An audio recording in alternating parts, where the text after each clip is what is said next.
Welcome to Page to Screen, the podcast where Nikki and Kristina discuss books that were turned into movies and films that were adapted from books.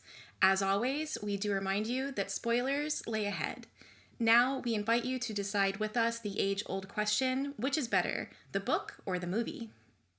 Welcome back to Page to Screen.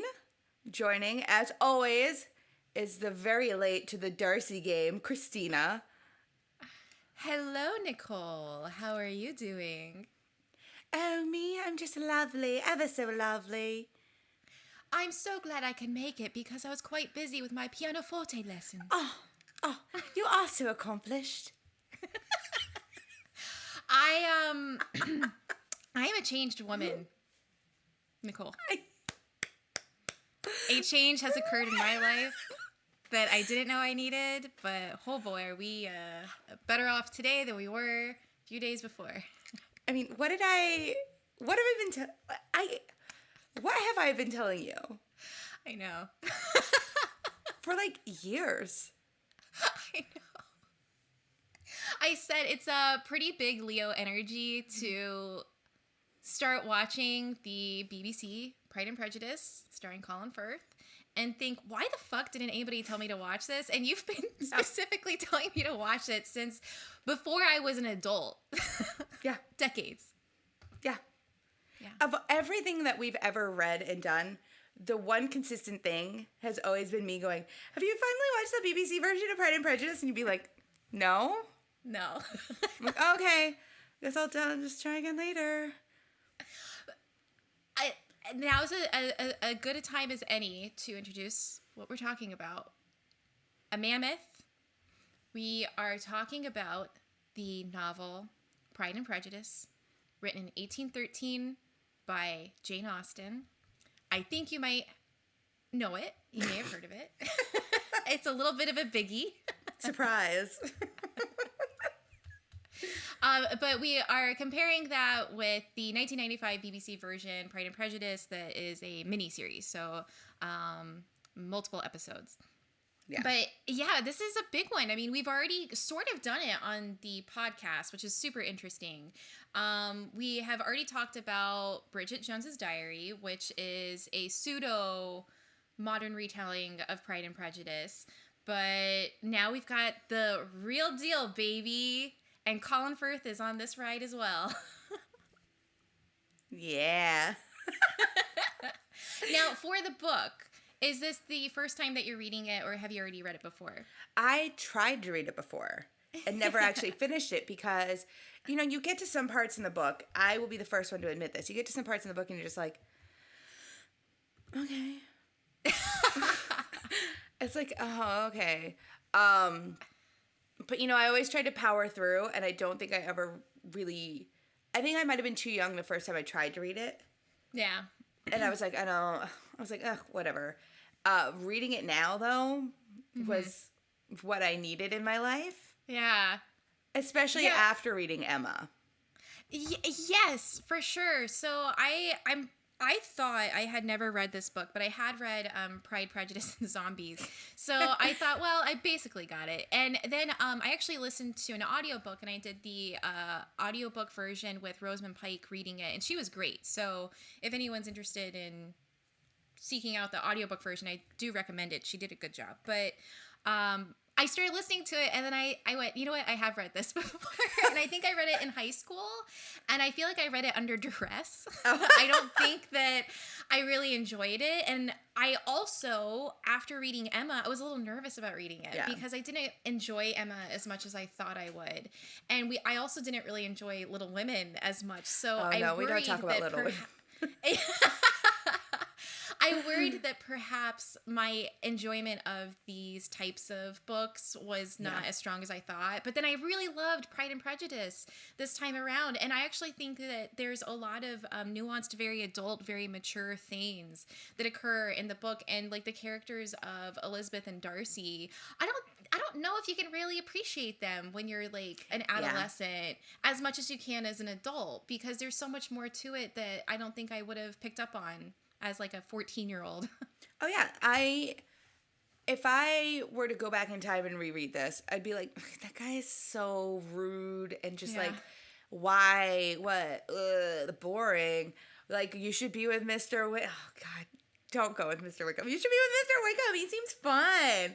Fucking Mr. Wickham. As an adult reading it, you get a, like, I completely understand their whole relationship. Yeah. As I was reading it now, I was like, I get it. Like, I completely understand everything that's happening here. And from the first moment she laid eyes on him, I knew what was going to happen. Do you know how many times I watched the BBC version? I know what's going to happen. But reading it, there's like 10 times more depth to everything that is said between the two of them. And it is beautiful. Yeah. Yeah.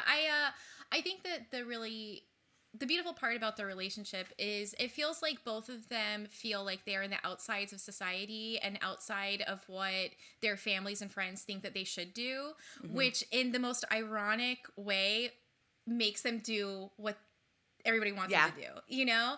And it's just so funny how they, and this is something that I never picked up on before, just that feeling of like everybody around you is bullshit. You know, I don't want to do what people tell me to do. Like, this kind of like rebelliousness, but not a rebelliousness like a rebel without a cause type thing. It's just this like not wanting to be a pawn in society. And both of them kind of feel like that.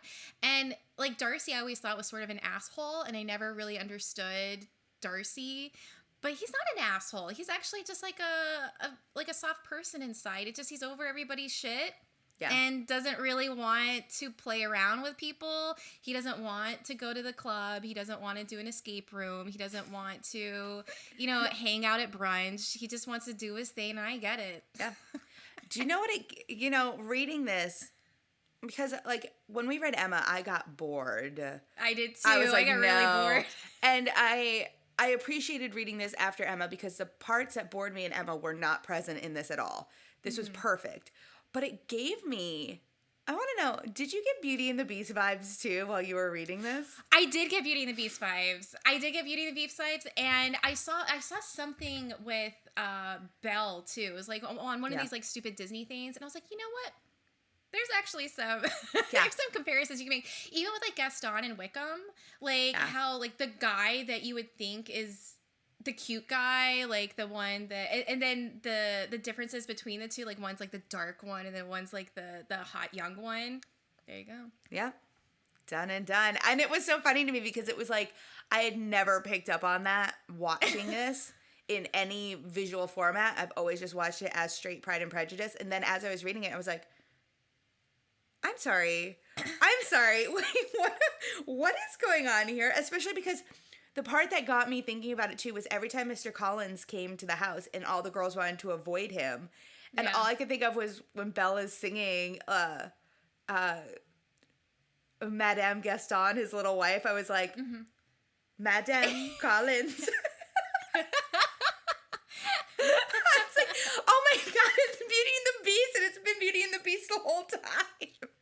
No, but there's really something to that. There is some, like, the thing that's cool about Pride and Prejudice where it's sort of a joke. Like, when I said that I was reading Pride and Prejudice to my husband Carlos, even though he is all for, you know, feminism and me reading and all this kind of stuff, you could kind of see in his face, he's like, oh, Pride and Prejudice. You know, like, it's just such a girly, like, chick lit kind of,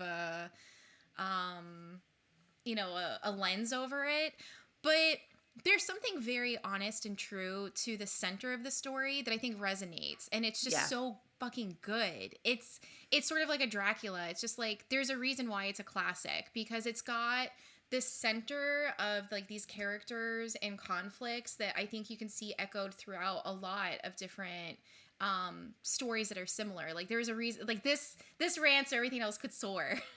Yeah, it absolutely did. And it's a book that seems relatable to not just like other works of fiction, but just what's going on in people's lives, especially when you think about that time period. I mean, women really didn't have the authority to do anything.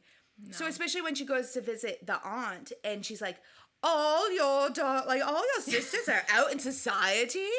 even the youngest. And she's like, well, yeah, what else are they supposed to do? Like, we live in the country. Like, what do you want from us? Yeah. It's so interesting to see how progressive this small family, I mean, they're not really small, they're a large party, but it's so interesting to see how progressive they are, like, in that time period, to have all of them out in society, to allow them all to be seeking matches at this time. Like, that's crazy. It was crazy to think of then, and it's because now I want to talk about the things that upset me, though. There are a lot of things that upset me, but most of them are Lydia. See, this goes to something I wanted to talk about, which is Mrs. Bennet and the Bennet mom. Yeah. I have some mixed feelings about her because as a character, she's sort of insufferable. Like, Yes. when Darcy is like, your family's gross, and he's clearly talking about her mom. Yeah. I agree. Like, she is kind of the worst. But at the same time, I feel like she gets a little bit of a bad rep because when she says, you guys are going to be destitute, and when your father dies, like, what's going to happen to what's going to become of you? That's a real fear. And that's, like, the only thing I feel like the book and the movie is, or miniseries. Like all of them. All of them. All of them. I feel like they don't give enough weight to what she's saying because what she's saying is not a joke. And if the father were to die and all of these girls are unmarried, it's a shit show, guys. Like, it's not going to go well. And I don't know, like, and then to have, like, her kind of be this sort of joke and everybody being annoyed with her, but then you go and that chick is like, oh, I can't believe it. Yeah, that's right, because she knows too, and she knows how crazy this is. So, like, in a way, I sort of feel bad for the mom, and I feel like she gets a little bit of an unjust, like, picture for her, because I think that what she's doing, there's a reason. Yeah. But I also think that when people do adaptations of Pride and Prejudice, they overlook a lot of the honesty of Mrs. Bennet and focus on the key things that she says that are extremely not, don't do this in public.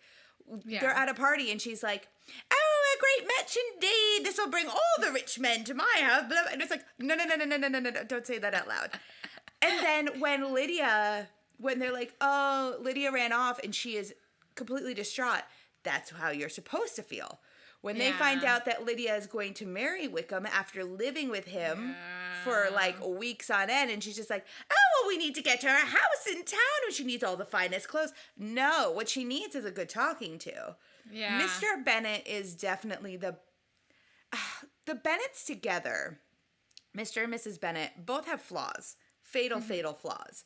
They didn't bring up their younger daughters in a way, I think they might have brought them up too soon, if that's, like, let them out into society way too soon before they were ready and fully understood what it meant to be out in society and how you are a reflection of your family at that point. And it's just like, that's what, and then they just didn't care. Like, Elizabeth even says, Lydia's going to be the most terrible flirt and she's going to ruin us. And her dad's like, listen, if we don't send her away for this summer vacation, do you know what kind of hell to pay? Like, no. She's gone. She's like a Lolita cat in heat. Like, we got to do something about Lydia. She sees a uniform and she's just like, hey. Like, no. Lock her up. Of all, like, put her in jail, legit. Like, just keep her away from people. I do love that part in the miniseries when they're eating at the table and they're talking about, like, the battlefield, like, filled with soldiers, and she's just like, like, she's like creaming herself at the end of the dining room table just thinking about a large gathering of soldiers, and I'm like, oh girl, you gotta calm down a little bit. Listen, sweetie, things are fine. I love that after she gets married too, after she gets forced married,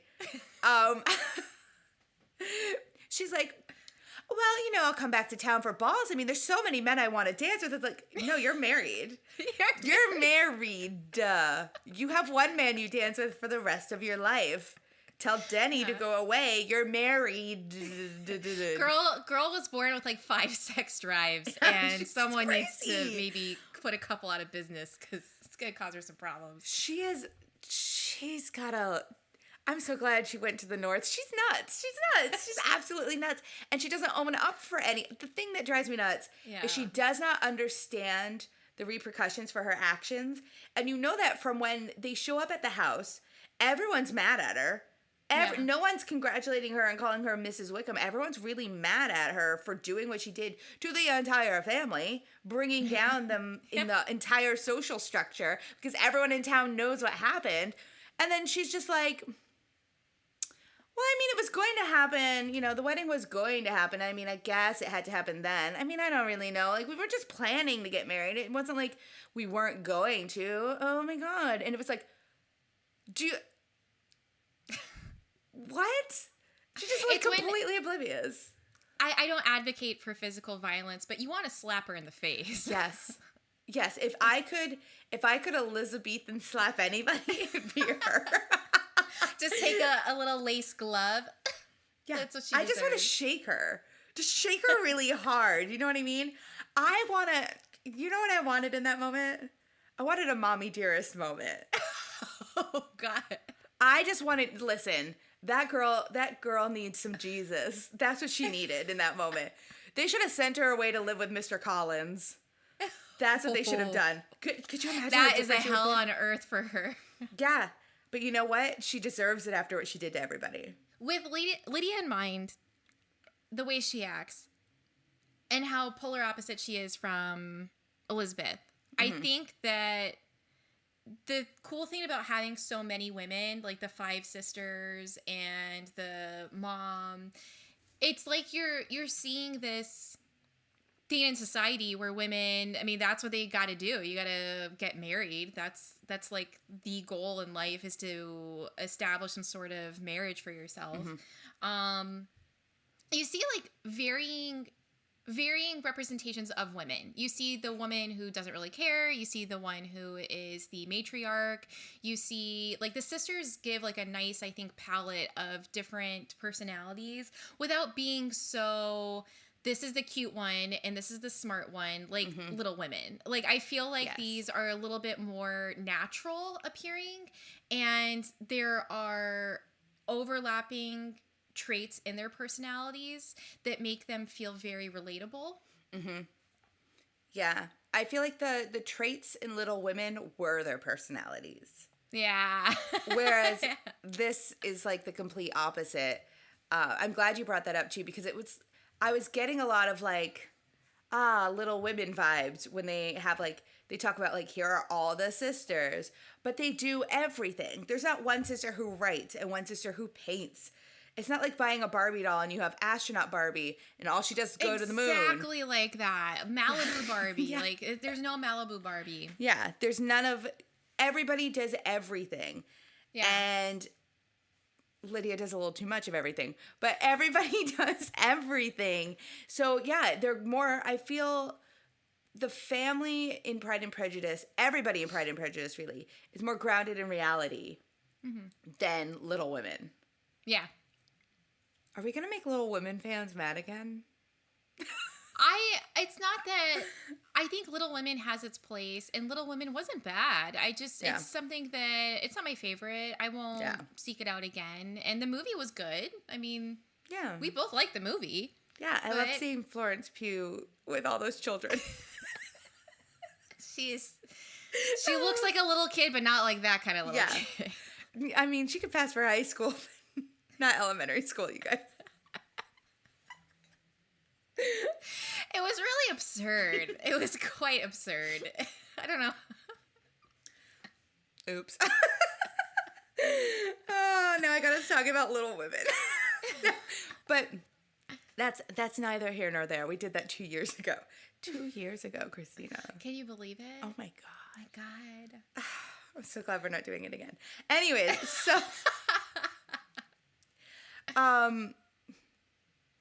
now that we figured out which family member...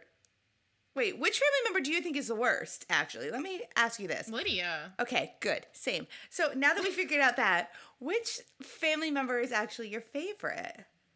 You know, I really like the dad. I like the dad, too. With that scene when Lizzie gets the engagement and then her mom is like, you have to get married to him, and if not, like, I'll never talk to you again.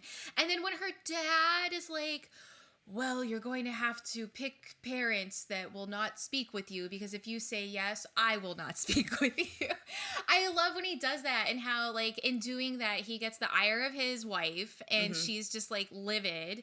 And yet he, you know, he's there for his daughter. It's so sweet. And then I like a couple times when, like, the mom is talking, and then he says, I wish I wrote it down. I actually didn't write down too many notes for this. I just kind of enjoyed both the book and the miniseries. Yeah. I just kind of went with it. But no, there's a line that he says, like, where she says something like, you know, whenever it happens, talking about when he dies, and he says, well, I hope it won't be too soon. Yeah. Because this poor guy is sitting there this whole time. Yeah. Like, I'm not dead yet. I'm still alive. Oh, what's the one about the nerves? That one had me cracking up when Mrs. Bennet is like, my poor nerves, blah, blah, blah. And he's like, ah, yes, my dear close friends or something. And I was like, this man is snarky. He's funny. And I love the fact that he just wants to be alone in his library, because I'm like, same. I would love nothing more than to have a library that I could just be alone in. Does it, who, isn't it what's his face plays the dad in the Keira Knightley version? Isn't it, oh, I know Donald exactly. Sutherland? Isn't it Donald Sutherland? Yeah. Isn't it? Yes. Yeah. See, I haven't watched that version since high school. And reading it and watching the BBC version, I kind of want to watch that one. We should do a revisit with the Keira Knightley one. I do want to watch that one too, because lately people have been revisiting that one, like on Instagram and TikTok and everything, and they're all going hard on the whole, like, when Mr. Darcy puts Lizzie in the carriage, and he helps her up and holds her hand, and then he walks away and he does that, like, hand flex thing, and I'm like, no, I'm sorry, no. Did you see every look from the BBC version of just, I'm sorry, Colin Firth just staring at her? When he smiles at the end? What are you talking about? That's everything. What do you mean, oh, a hand? Oh, go away. Go away. Leave me alone. He's sort of like the elephant in the room that we're not yet talking about. Colin Firth. We have to try and get as much information out as possible before we start. Yeah, because I could just spend hours on him as Mr. Darcy. So we're gonna keep talking about the book. I just get mad over there. I hit my table. I love when he proposes to. Which time? The first time. When he proposes to her, and he says, in vain have I struggled, it will not do, my feelings will not be repressed. You must allow me to tell you how ardently I admire and love you. I read that and I was like, why doesn't anyone say sweet, also kind of mean things about me? That was the thing. It's such, and this is the funny thing about that scene. I feel this way with guys, and I hate to, do gender stereotyping, but it is what it is.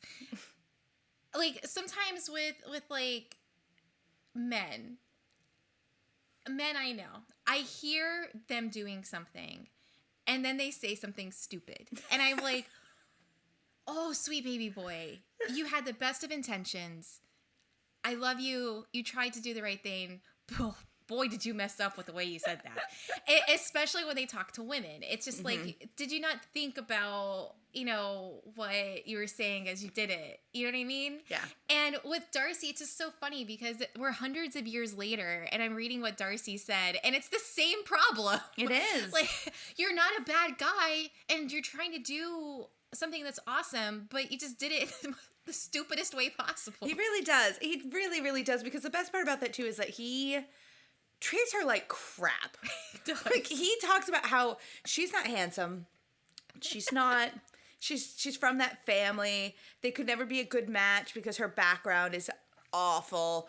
Her family lives in Cheapside in London or something. Like, she is not worthy. And then all of a sudden he breaks into the Mr. Collins's house, just walks right in and is like, I love you. I shouldn't love you. I've tried not to love you, but I can't stop thinking about you and I love you. So, marry me. And she's just like, no. It's just the way she's like, no, like, have we even said like more than 4 words to each other that were nice? I don't think so. And that's like the other fun thing with the two of them is that they hate each other. Yeah. I mean, it's a book that it's a romance novel, but it's about 2 people that hate each other. But I love that they hate each other, and I love that they hate each other for the wrong reasons. And they hate each other, and it's like the Pride and Prejudice title, where it's like a mixture of his and her pride and his and her prejudice, and how the power of like rumors and the power of a first meeting and the power of believing something incorrect about other people and not allowing just communication and how important communication is. And yet how just... you can not want to be there and you can feel like you're over society, but you still kind of have to be a nice person to other people. And both of them kind of fail at certain times of that. Yes. I'm so glad you brought up the pride issue with Lizzie. Yeah. Because I think people give Lizzie a pass. Like, because I think so too. Because she's our main character, I think a lot of people are like, oh, I want to be just like Elizabeth Bennet. No, you don't, because I hate to be the bearer of bad news. Elizabeth Bennet is a snob. She is. She's very snobby, and it hurts to read some of the stuff, especially when she's her snobbiest with Mr. Collins. Yeah. And the way it comes off in the book versus the BBC version versus every other version of this is insane to me. Because she immediately tells Charlotte Lucas, I can't believe this boorish man wants to marry me. And what would we talk about? Oh my God, he's so terrible, right? And Charlotte Lucas, being older than her and literally having no prospects whatsoever, has to listen to... That's like telling someone like, oh, well, you know, I just couldn't help myself, so I bought the $500 purse, even though I already bought the $700 purse. But it's like, what am I going to do with both purses? So I think I might just... I don't know, maybe buy the 3rd purse instead, and that'll be my everyday purse. While you're talking to somebody who has like $50 in their bank account. Yeah. That's how it comes across. So when Charlotte Lucas gets a little sneaky and is like, fine then. That's okay, listen, you don't want him, but he has a steady income. And I ain't got nothing else going on. She just... And then she gets, like, pissy about it. Yeah. She's like, are you sure you want to be with this man? And Charlotte's like, have you looked around my house? Your family talks mad crap about my family all the time. Like, the whole book, Mrs. Bennet is like, hey, the Lucases, blah, blah, blah. And it's like, that's your daughter's best friend. Like, what are you doing? The part with Lizzie that sort of, I don't know, it's that thing where you read it one way, but then you think about it a different way. And her walking, when her sister is sick, and then she, like, walks the whole way to be with her, and it's, like, very, like, part of it is just kind of like, yeah, strong women doing it for themselves. Like, who cares? You know, take the walk. And I love walking. Like, you live in New York. I mean, I think we're 2 walkers. Yeah, like, we walk. I love walking, and I think that that's actually kind of a cool thing with her character, that she just likes to go for walks, even if it's unladylike sometimes. She just does it. I like that.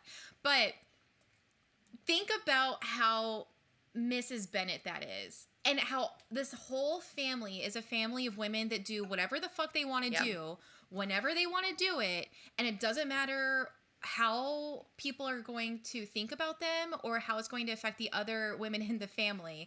And how Lizzie taking that walk is sort of shitty. Like, your sister is trying to fall in love with this guy and trying to get this guy, and then you show up looking like shit. Like, what do you think that just did to her chances? And when Darcy, like, points out stuff like that, he's not wrong. And no, he's the not. way that she presented herself is sort of...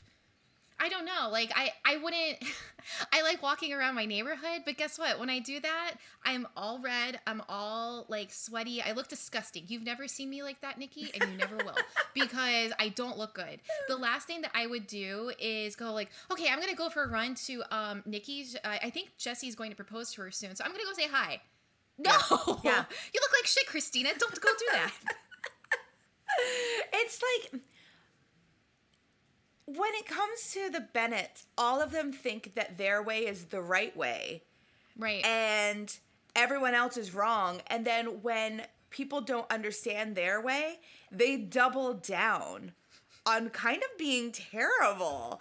Because Darcy, she overhears Darcy saying that Lizzie isn't handsome. And then the next day rolls up like... mud-caked shoes all in your house. Like, she is dirty, and she's walking around their house like, where's my sister? Doesn't matter. None of you guys like me here. Where's my sister? And it's like, girl, like, none of them are obvious to what's going on in the world. Yeah. They're the type of people who would post, like, an outfit of the day photo while, like, their, like, neighborhood is burning down. You know what I mean? Like... What do you think I should wear today? The green shoes or the white shoes? And there's like a big fire in the background. Well, and they're also the type of people to be like, why does everybody, you know, we deserve to be up in the world too. I don't understand. And then like watch TV and be like, she looks fat. Like, yeah, exactly. You're talking out both sides of your face. Yeah, they want to be. Mrs. Bennet especially wants to be high society, and she wants all her daughters to be high society. And yet she lets them continue to do these destructive things to the family, which in turn makes them not part of high society for an extended period of time. Yeah. And it's a mess. Yeah. It's a mess. Poor Charlotte Lucas. I think Charlotte Lucas gets such a bad rap for taking Mr. Collins. But then, like, she turns out to be, like, the smartest of all of the girls in the book. Because then she's like... Please do take walks around the garden all day. Oh, yeah. Please do stay in your study and do your thing. I'm going to be here alone without you. But that's why I like the women in the book. I feel like there's more interesting stories and more like complications. Like not everything is so black and white and easy all the time. Yeah. I just keep thinking of Mr. Bingley's sister and how badly she's trying to flirt with Mr. Darcy, especially when she's like, oh, come, Lizzie, let's turn about the room. I like that room, especially when you watch it in the BBC version. That room is so small. Like, what do you... It looks like that duck game where you shoot the ducks and they walk back and forth. I'm like, that's as far as you've got. Isn't she the one that, isn't there like it's like Darcy writing and then she's like, oh, well, perhaps I can help. And he's like, yeah, I'm in the middle of it. Yeah. So leave me the fuck alone. She keeps like looking out of here. She keeps looking at it like, oh, your penmanship is so handsome. And he's like, I'm writing a letter to my sister. Oh, well, do tell her I said hi. And he's just like, no. I almost want, and this is insane, I almost want like Jennifer Coolidge to play her. Like, just so just like, hi, Mr. Bingley, or Mr. Bingley. Hi, Mr. Darcy.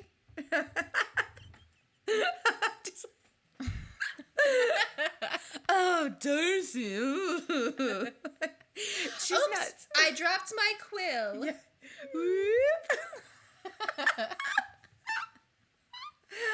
Oh my goodness. Like, she's trying so hard and everyone knows it. Everyone knows it. And everyone's like, just zip it. Just shut up. Just stop. I'm going to jump ahead to the end of the book. Okay. I love the way the book ends. Mm-hmm. I love that it's this whole epilogue and we find out everything that happens to everybody in the story. And I probably think my favorite part about it was when Lydia finds out that Lizzie married Darcy. And she writes that letter basically like, "Oh, this is so perfect for us. Could you get Wickham a new job? Like, and we could always use some extra money." And Lizzie's like, "No." Well, I mean, it's funny because I feel like the importance is more on the romantic side of Lizzie and Darcy, and you don't think like, you know what this bitch just got? Yeah. You know where she's going to be living now? Like, she just went up in society. And then imagine her fucking sister finding out where she's going to be living now. Because Lydia made a point to brag and be all like, "Oh, too bad it wasn't you, huh? Remember when you were all into Wickham?" Mm-hmm.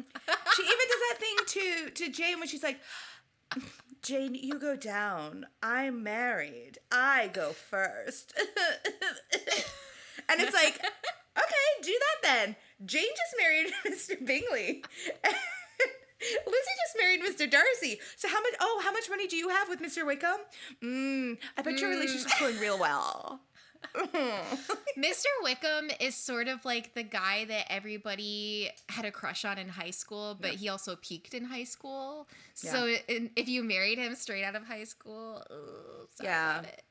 Oh my God, Mr. Wickham is the Justin Timberlake.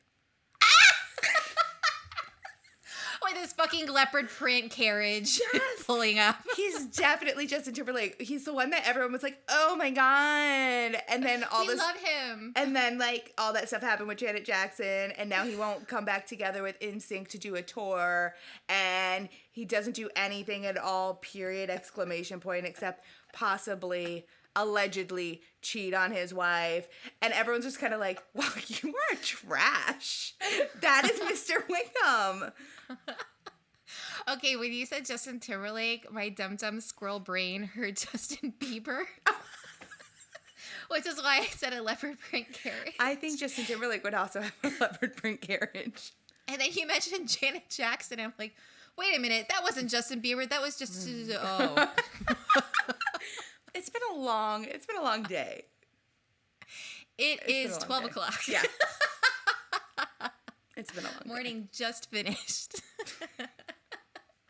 No, but yeah, he's a total piece of shit and doesn't I liked all the, I know that we'll be talking about the BBC stuff soon, but I liked all of the casting in it, but doesn't Rupert Friend play Wickham in the Keira Knightley one? Oh, I don't remember. I think he does. Investigating. I'm on a private investigation. I believe so. And the thing about Rupert Friend, for those of you at home listening, he is playing one of the Inquisitors in Obi-Wan Kenobi. Yep, George Wickham. I think this is, again, I really want, and I will promise not to watch the Keira Knightley movie until you and I watch it together. Yeah. Hopefully I keep to my word. Because I just thought, like, well, what if we don't pick that anytime soon? Then I'm going to want to watch it. Yeah. I really want to revisit this with that movie because there's some casting that I think sounds a little bit better than the BBC one. And like Rupert Friend as Wickham, I think there's something kind of sinister about him. Like there's something behind his eyes that looks a little bit like cunning and conniving. And I feel like this guy didn't really have that. So yeah, just putting that into the universe. Yeah. I know exactly what you're talking about. In the BBC version, this guy's kind of like just all charm and very naive. Yes. Like almost like it's an accidental asshole. Yeah. Like he's being very suave about all of his situations. But I think that goes to the thing too with after Lydia and Wickham marry and they go back to Longbourn, even though Mr. Bennet's like, "Get out of my house." And Mrs. Bennet is like, "How good you." They're on the couch together and he's just kind of like, like smiling like a politician. Like, I did it. We're good. Everything's coming up roses. It's like, no. Saved the day once again. Yeah. Honestly, the more I think about it, Wickham and Lydia are perfect for each other because they're both so delusional. Yeah. They're honestly. absolutely delusional. And the fact that Mr. Darcy covers all of that and doesn't want the family to know, he doesn't want to be repaid. He just does it, and he did it for Lizzie. Like, my God, that's such a huge burden to bear. Yeah. And he does it out of the goodness of his heart because he is madly in love with Elizabeth Bennet. Yeah. It's so good. And I think I love Darcy, and I love Darcy and Bingley. And I feel like the two of them together just give the two versions of guys that women love, you know? Like, there's the tall, dark, and handsome one. Even though, like, there's actually... Once again, there's actually not a lot of, like, physical descriptions. Like, Darcy doesn't actually... He's not really described much. No, he's not. So he could be anybody. Like, physically. Yeah, he, like, his... And I kind of like it. He definitely has such a strong personality and, like, vibe that you get. But physical description, there's really not much of one. But I guess from a vibe check, Darcy is like the, you know, the dark loner in the corner. Yeah. And then Bingley is more like the Ron Weasley. Like, he's more like just this cute guy, and he's got, like, his heart on his, you know, sleeve, and you can kind of tell more what's going on in his head. Yeah. And he's a little bit more, like, boyish, whereas Darcy comes off more like manly. Does that make sense? Absolutely. It's like a golden retriever versus, like... Like, that's... Bingley is a golden retriever. He's just very youngish, like 4. Like, a 4-year-old golden retriever. Not so much a puppy and not a full adult. Still very whimsical. But he still gets the zoomies. And Darcy is just one of those black tuxedo cats. Yeah. He's over your shit. He's just like, knocking things off the tables. But he still comes by to cuddle. Yes. See? Because especially with cats, they take a while to, like, warm up to somebody. Yeah. Wow. We fucking nailed it. There you go. Hey, Disney. That's free. Take it away. They redo, like, A Lady and the Tramp, but it's Pride and Prejudice. Hi. We're producers. Yeah, hi. Well, listen, we're always available if you want to give us money for our ideas. Lady Lou Productions. I love it. Oh my god, it's just like Desi Lou. I love it. Oh, we're the new Ricky and Lucy, except we're both Lucy. Which means we're both Hank Azaria by way of the birdcage? Yes. I don't understand. Lucy and Ricky. It was the shoes. Oh my god, when he falls. That's my favorite part of the whole movie. Oh, it's like clump, clump, clump. Coming. It is the shoes.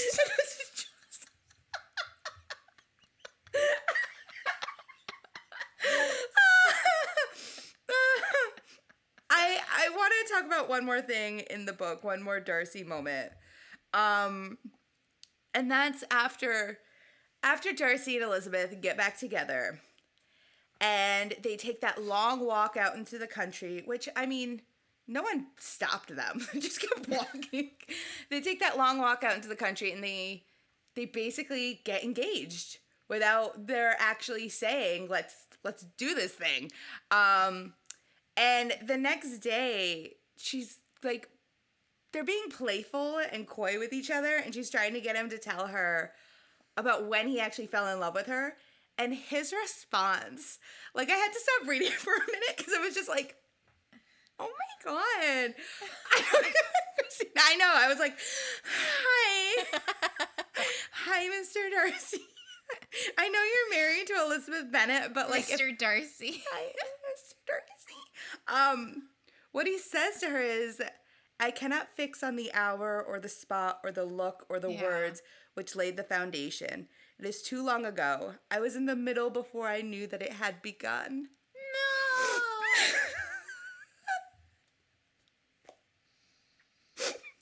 Sorry, we're going to take a moment to cry, so talk amongst yourselves. I was in the middle before I knew it had begun. That is... It's so beautiful, like the imagery of it, because that's how you feel, you know? Like, it's not like you wake up and you instantly know. It's there. It's been there so long that you just didn't realize it. You know, there's just something so very kind of romantical about Pride and Prejudice and Darcy and Lizzie together that I just really love. And I think that it's romance done right. And it's romance where I feel like we're missing a lot of romance right now. Mm-hmm. Like everything is, as much as I love it, like everything is kind of like, look at this daddy and he's going to want me tonight. Like everything is very kind of, I don't know, like kind of sex and friend heavy when we talk about relationships and guys, and not a lot of like romance and just feelings. Yeah. And this is just all about feelings. Like this is all about emotions and feelings, and Pride and Prejudice is, I mean, I think the audiobook was like 11 hours, I think. How many pages was your book? It was over 200. Okay. Yeah. It's a decent time, but it feels like it's all foreplay. Like it feels like they don't even touch. Like it's not a book where it's like dating, like modern dating. And I like it. It's like it gives you more time to just kind of wallow in these feelings and emotions that I really enjoy. I just liked it. They have to work harder. I think that's the best thing about it, is that especially given their location, like they're out in the country. In order to visit each other, you have to hire the carriage and have the horses brought around. Like your intent is to see this person. Yeah. It's not like now where you could just pick up a phone. Like if you mail somebody a letter, it's going to be a week before they get it. Like it is. That's what brings all that romance together too, is it's this prolonged want and longing. Mm-hmm. There's this like kind of sad, funny part where she's writing a letter and she says something like, "Oh, you don't have to wait until my next letter to send me another one." Yeah. Baby girls starve for attention. It's like sending a meme, and then you're like, you could send me more memes if you want, because I'll just be here waiting on your text messages. Yeah, well, that's just me. I just keep sending you TikTok videos, and I'm just like, it's fine. I'll wait. It's fine. Hey. No, that's me going like, I'm gonna need a couple more lake houses from you. Yeah. It's just like, it's true. Like everything that you see now, movies, TV, all of this has given. What we've done is we've allowed women to have ownership over their bodies and their sexuality. But now all TV shows and movies are all about this sort of like the instant gratification of going out with somebody, seeing them, just literally picking the perfect person off of an app. And we see this every day in mainstream media, and I think that's the other thing that's so beautiful about Pride and Prejudice, is that we don't see this anymore. Yeah. We don't see these grand gestures. Like, I'm sorry, I love my husband, but did he pay off family debts for me? No, but he didn't have to, I guess. I mean, he could. He's going to listen to this and be like, I don't think so. He just opened up the door.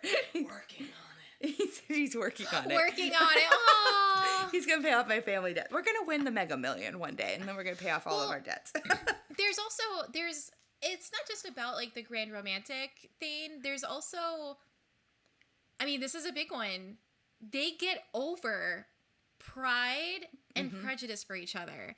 And I truly believe that when you are in a long-term relationship, it doesn't have to be a marriage, but when you're in a long-term relationship, your biggest battle is you. Yeah. Like, getting over your own bullshit, because there are so many times just in my marriage, even like you and me, our friendship, it's like sometimes you just gotta go, wow, I'm being an asshole right now. Like you have to be able to like look inside yourself and go, I think I'm the asshole in this moment. And both Darcy and Lizzie have to do that. They both have to recognize where they have messed up and then course correct themselves in order for each other to work. And that's where it's so beautiful, because there's a little bit of a, well, I'm not going to change for anybody. And yeah, you shouldn't change who you are, but you should maybe stop being an asshole.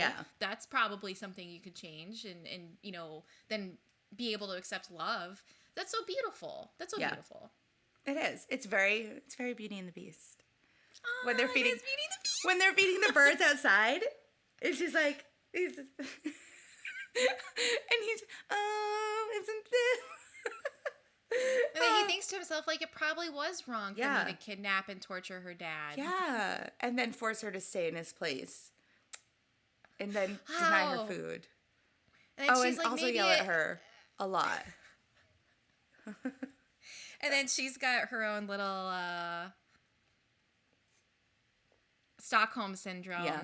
Maybe that guy that abused me and my dad isn't so bad. Yeah, he's kind of sweet. He laughs sometimes. I do like dark hair. Yeah.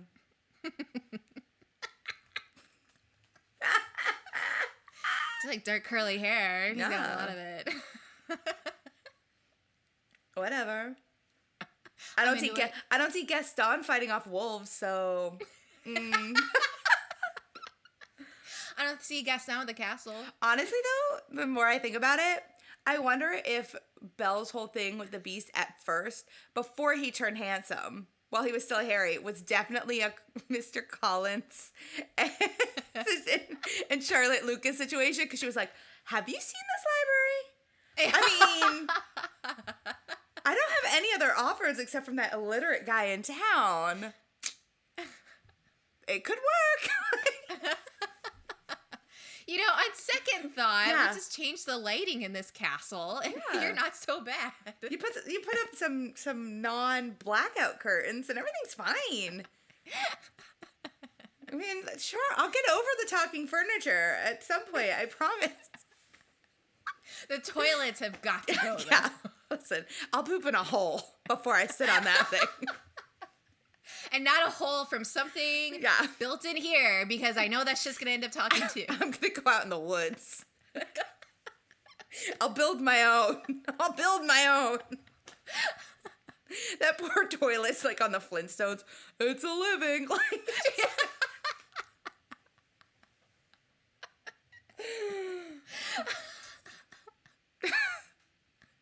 well, now that that's been decided, so we did the 1990s.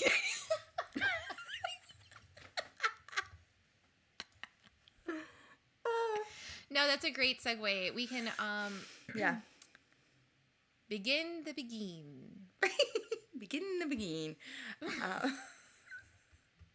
Now, when was the first time that you watched the BBC film miniseries? High school. I watched it in high school. And I feel like I watched it in my English class. I think it was a thing that we did in school. And I think it was probably towards the end of the year, because I really recall remembering that we were supposed to do some Jane Austen-y stuff, and we never got to. Is that like a normal thing in school where you're supposed to do something and you never get to it? And then all of a sudden it's like it happens.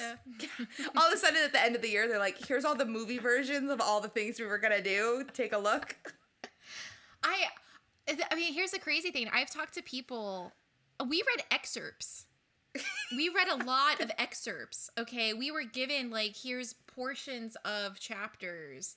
And then I talked to people, and they're like, we had to read the whole book. Not in my school. Nope. What's a book? We're a school of Gastons. What's a book? There's no pictures. What am I supposed to take from this? I also wonder, when you did Shakespeare, they encouraged us to get the No Fear Shakespeare with like the normal modern. Did you guys have that too? I wonder if that's because that's not the worst. Like, no. I can see where that's actually a really good tool for people, but I wonder if like other schools, if the schools advocated for it, or if the teacher is just like, hey, if you need some help, No Fear Shakespeare. Yeah, just it's a secret. Don't tell. Like, no, Keep it secret, keep it safe. You know, the more I think about it, I'm 100% certain it was ninth grade English class because we did read one full book. And we read The Hobbit. And do you know how Kristina, we read The Hobbit in ninth grade English. Why The Hobbit? And do you know, you've read The Hobbit? Hi, yeah. Drindle and Dingle and Shingle and Minkle. Who are these people? Why? What are we doing? You're going to quiz me on who these people are? What? That's why we didn't finish The anything. Hobbit. After I read it, because I read it recently, it was only like maybe a couple years ago, I have no fucking clue who's who. I don't know who the characters are. Yeah, I had to take a quiz on it. A quiz.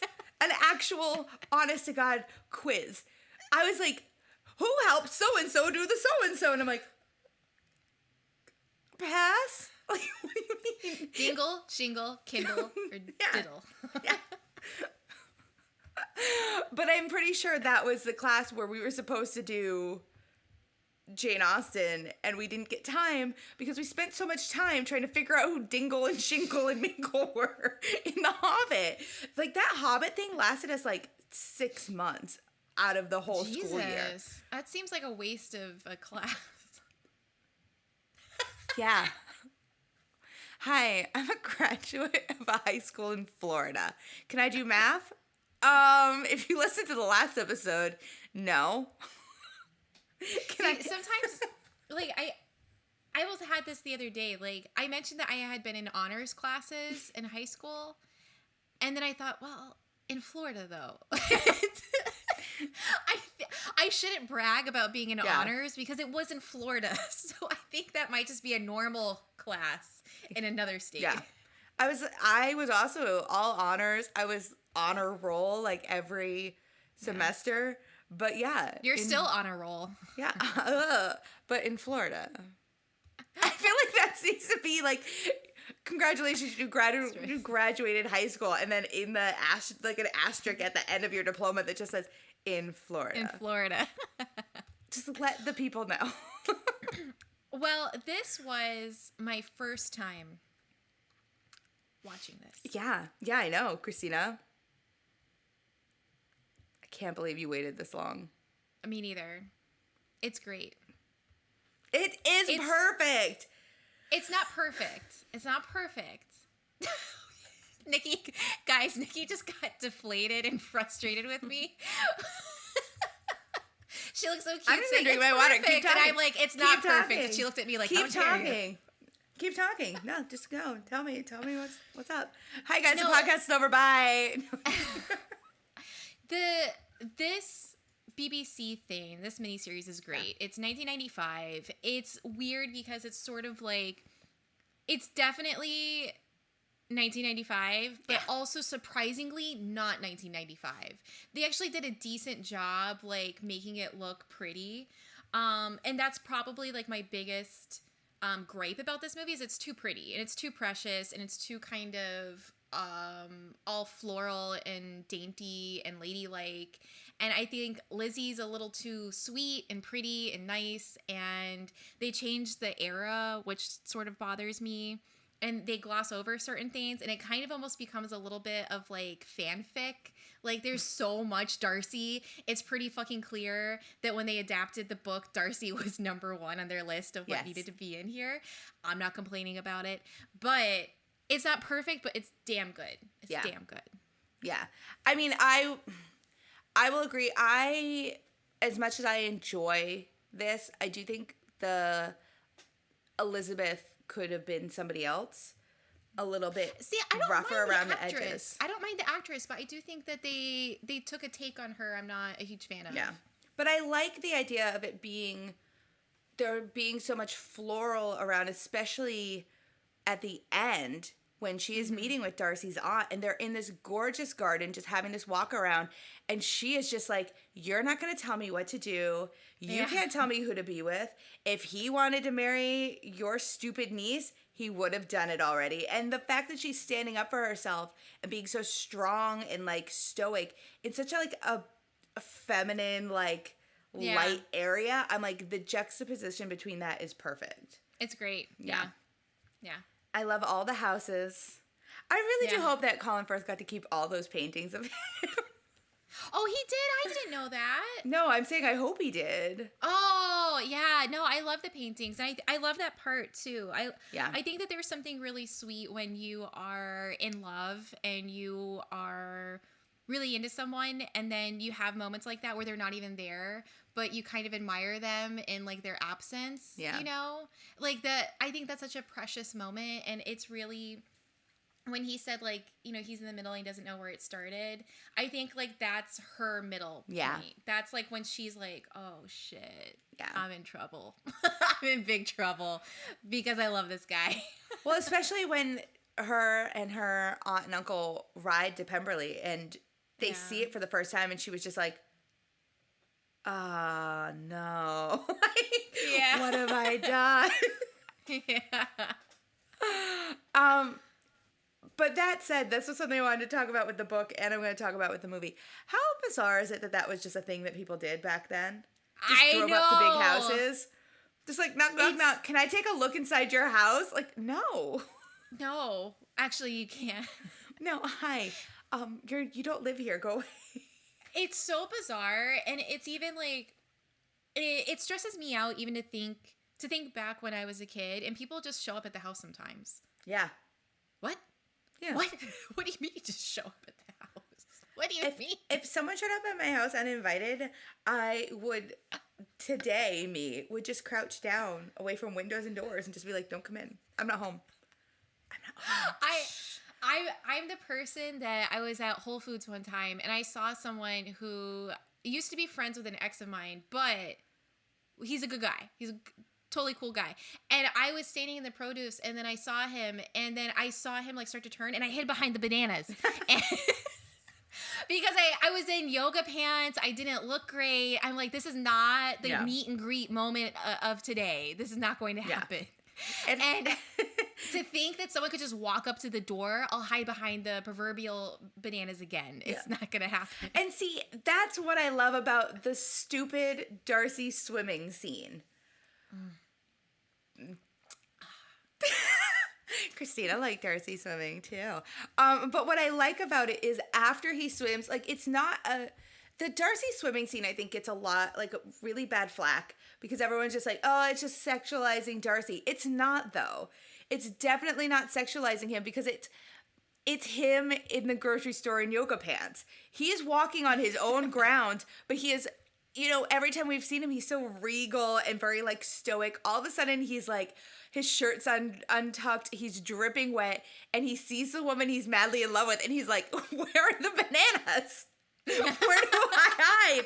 And he can't hide anywhere. He's just standing there, and he's just like, hey, hello, how's your family? Like, completely awkward. And I get that. I understand. Like, I've been in those awkward moments where you don't have the bananas to hide behind. You're dressed like crap, and you're just like, oh, hey, you. Hi. Co-workers, things like that. Like, the worst is it happens on the subway. I will say, I have run into people on the subway that I used to work with, and I would pick up a book and just be like, here, I'm reading. I'm so busy reading, I can't even see your face. And just like peek around the book, like, did they leave? Did they get off? Nope, they didn't. Okay, just go keep reading my book. See, that's the worst. That's the worst too, because I used to go walking at this place that's like a giant like 2-mile circle thing. Yeah.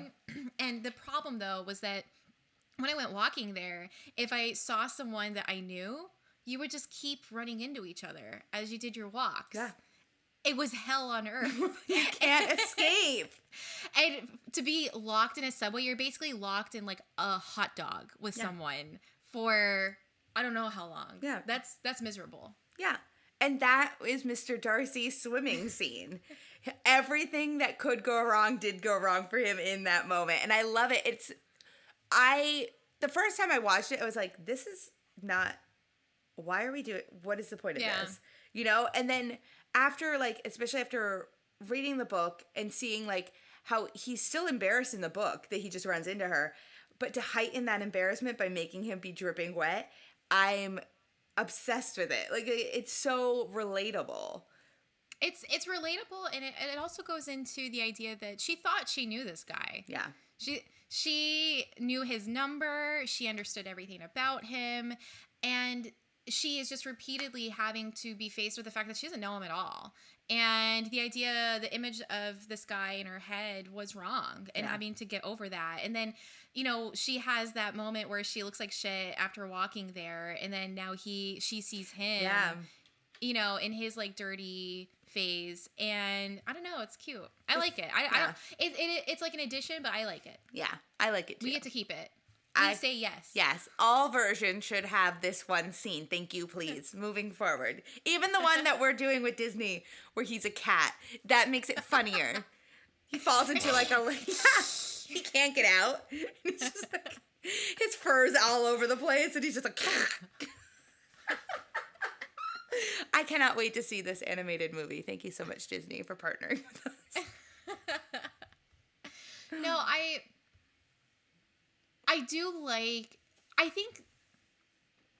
like the book because I think with the book you're able to just kind of live in the emotions and thoughts of Lizzie really well. And in the movie it's a little bit different, but what they do, and it's a little hokey, but I kind of like it, is that they do this thing, and it's very 90s, where they do like the superimposed like Darcy faces over where she like sees him and they pop up. Oh yeah, like in the mirror. Yeah, and it's the thing that always makes me laugh about it, and it's like kind of like an old 1940s like movie thing where it's not from the scene. They get the actor to do the scene, and then they get the actor to repeat the lines in front of like a black screen, and then they cut out the face and they put it, superimpose it over things.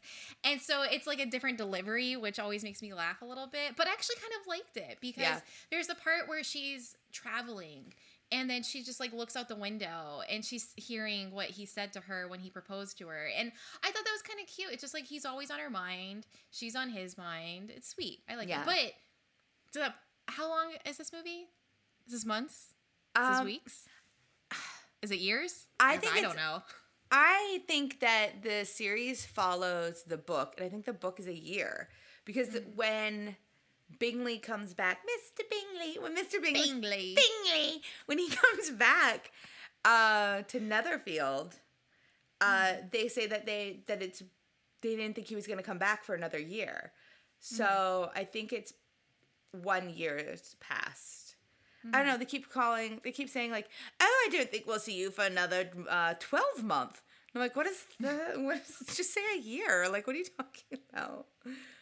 What they call Christmas something else too. I think they call it Michaelmas or something. I don't know. My book had a little thing at the end. After I read the whole, it should have been at the beginning. After I read the whole book, they were like, this is based off of the original printing of the book. So we didn't change anything because that's not what Jane Austen would have wanted, basically. And I was like, oh, okay, so that explains a lot of stuff. Because there's like, when they were talking about where the regiment and stuff were, and they kept saying Shire when you were listening to the audiobook, did she just say Shire? Yeah. Okay, because in the book, there's actually a dash. Oh. So I think it's like insert Shire here.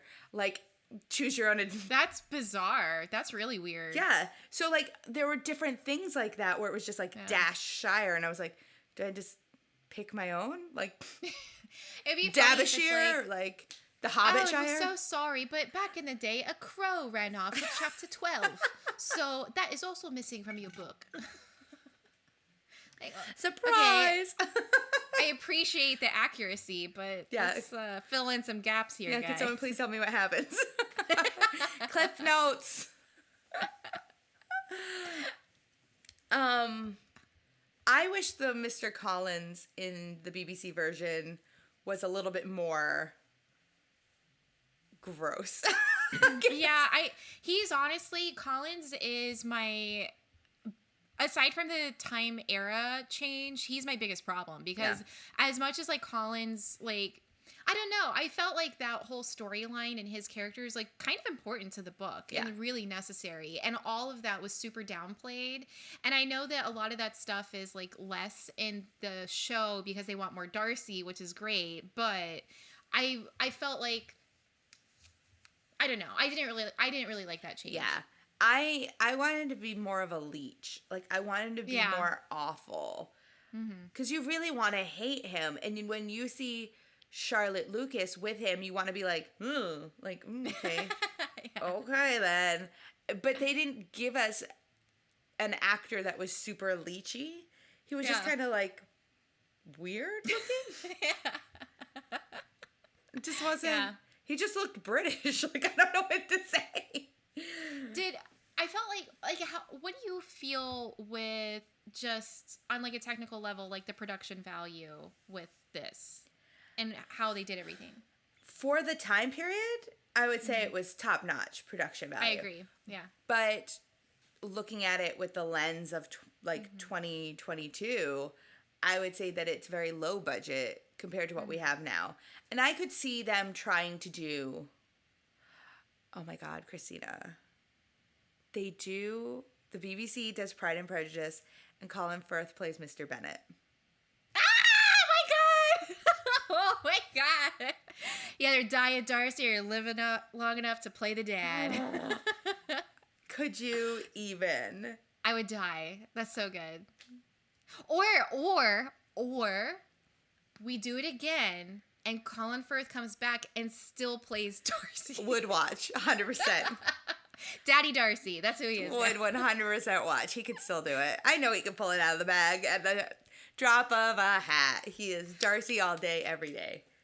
So with the production, I liked a lot of what I saw, but little things kind of made me laugh because like there's a part where it's when she's talking with Wickham and they're walking down and she's kind of doing like the wink wink at him. Yeah. And I noticed because I'm looking at it, I'm like, wow, this actually looks really good. Like when you look at the back, like they're walking for a while, which means they had sets built or they, filmed at a place and really, you've got a lot of extras and costumes and everything. It just felt bigger than like a cheap production. I'm like, I like this. This feels good. But then I noticed that everyone is walking this way, like down. Everyone's walking the same way that they are. And that made me laugh. I was like, well, why is everybody walking the same way down the street? Is this a parade? And then there's a point too when the mom is all like beside herself because of the Wickham situation, and she's like laying down in this like chase lounge, and there's this really cool like thing to the side where it's like the old school like first aid kit that they would have, like the little vials and stuff. But then I noticed that like all the vials had the same label. And it just made me laugh, and I'm like, I feel like they did such a good job. I almost wish that we could like Marvel Avengers, like go back in time and take everybody in this production and like bring them forward and just tiny tweaks, and it would be perfect. It would like just be the perfect adaptation. They probably spent a lot of their budget on locations because some of those houses, when they first go to the ball at Netherfield and they come out of that carriage and they're going up those stairs, it's just like, I want to go to a ball. Even like the rooms that they're all in, these sitting rooms with these giant fireplaces, like you really get a sense for how like grandiose everything was, especially in like Bingley and Darcy's side of it. And then when you see like Lizzie's house and the Bennet house and everything's kind of like small.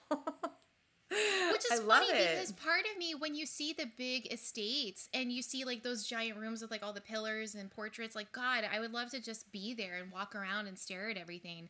At the same time though, I love like, I think it's like in the last episode when it's her and her sister and they're in like the kitchen area and they've got all the dried flowers and they're hanging. There's part of me that's like, I want to do that. I want that like, so bad. I know, you and me, like, we're just, like, over there, and we're, like, doing our little flower shit, talking shit about other people. Like, that's exactly what I want to do. We should move to London so we can hang up dried flowers in our cute little kitchens. In our tiny little cottage. Yes. We should just do it. We're just going to run away. We should just do it. Bye, everybody. Yeah. Hi, guys. The podcast is over because we're running away now. Bye. They just hear, like, doors close, and then it's, like, an hour of dead air. And then Jesse going, did you guys fit it? Where the hell did she go? Where are you guys?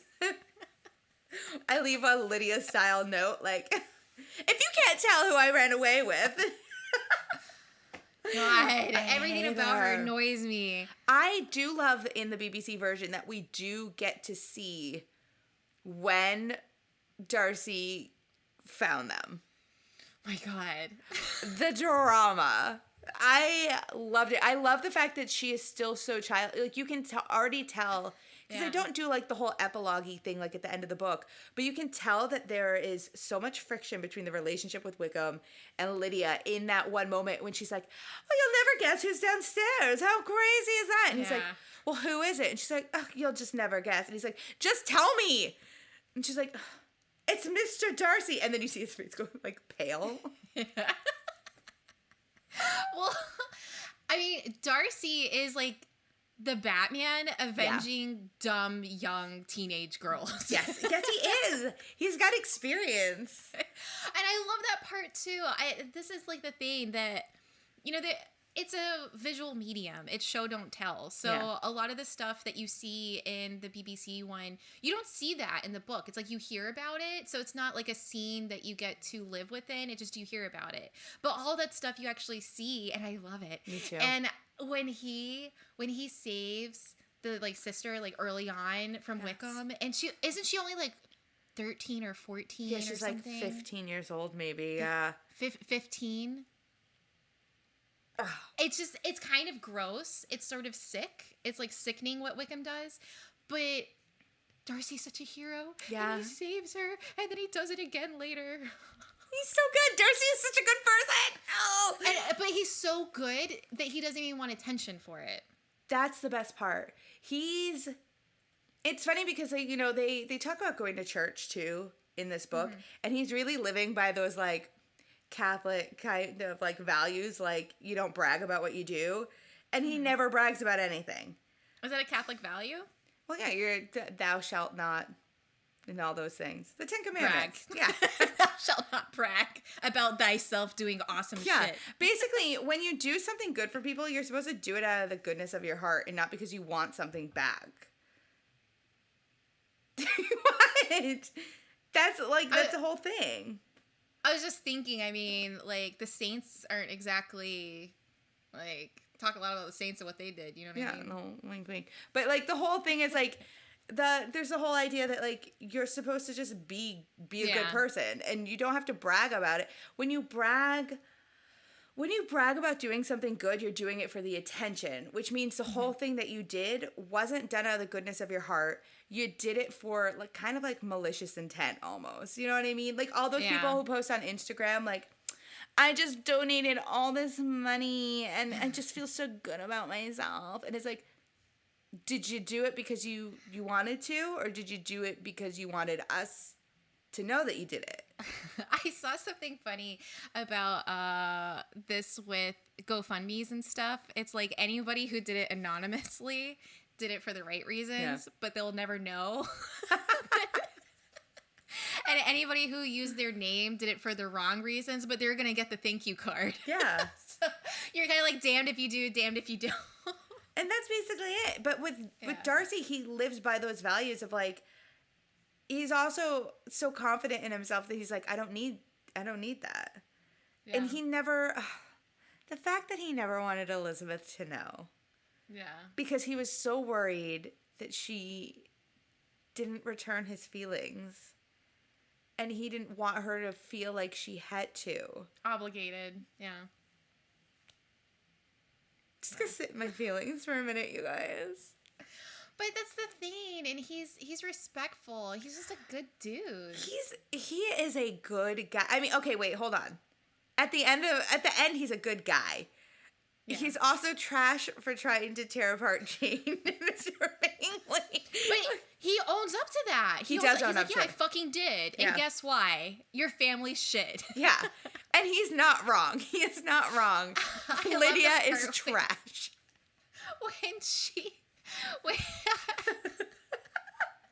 It made me laugh when I watched it.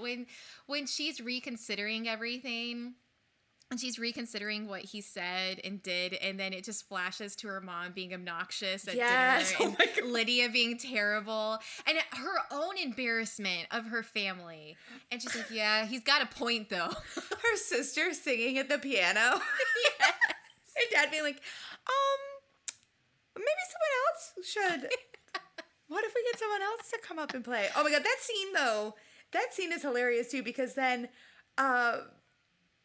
Bingley's sister's like, Mr. Collins goes, well, I would love to sing for the room if anyone would like to hear me sing for the room. And he walks up to the piano, and Bingley's sister walks up there and goes, da-da-da-da, da-da-da-da, da-da-da-da.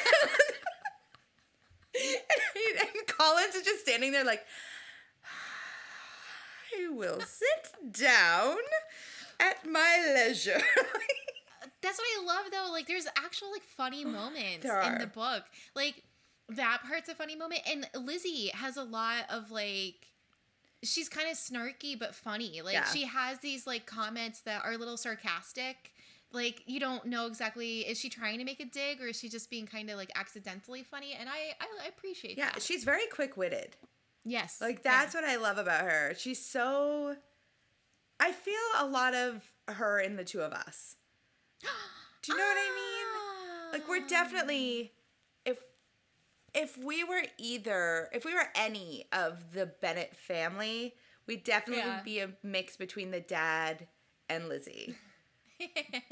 Because we know what we want, and it's sort of like a simple pleasure situation without having to, give up who we are as people.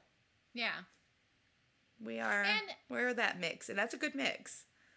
Well, and her pride can be a good thing. Pride can be a good thing, but it can also be a very fucking bad thing. Yeah. And both of those she's toying with. So, and she has to get over it. It's good. Good lesson. I really love that you love this. Like, I can't get over it. I loved it, and Colin Firth is so fucking good as Darcy. And the man knows how to walk into a room. Yes. I almost want to, like, make a mix of just every time he enters a room. Did you notice the way he enters rooms? Yeah. I could never enter a room as well as he can. My favorite room entering is when Lizzie is with her aunt and uncle and she had just finished reading the letter about Lydia. And he enters the room and he is immediately just like, first of all, he enters the room and you see his face and it's just like, and then he notices that she is unwell and immediately like clicks. And he's just, let me help you. And it's this weird shift in between there. It's just like, hi. And right before he does that too, he's painstakingly picking out the perfect green outfit to go visit her. And I'm like, yeah. I like too when it's him and Bingley and they walk into the Bennet like house. Yeah. And he's like standing there and she's just staring at him. And then you're like, is he gonna look at her? Is he gonna look at her? And then finally he just kind of like looks at her. You're like, he looks at her. It's perfect. I love every time he looks at her. I like every time he's on screen. Every time he's on screen, I'm like, hi. Okay, shut up, Lydia. Hi. Darcy's here, you guys. Shut up. When I think it's in the second episode when, was it the second? I think it's the second episode when she's talking, I think to Bingley. Yeah, I think it is she's talking to Bingley. Where they're sitting at that like tight little table and then Darcy's over at the corner on the couch. And I love it because I love storytelling where you don't even need words. So he's over there and you just see his face. Like you see his face. He like rolls his eyes, like looks over. He looks at her, like immediately breaks eye contact. It's so good. It's like, it's nice having read the book first and then watching the BBC show. I think that is the way to do it because I don't think that I would have understood Darcy as much, like with where he's at and like how his feelings are for her and everything. And I think it's just like scenes like that are a lot of fun. Yeah. And he's just like kind of the perfect actor too, because there's something very intimidating about him.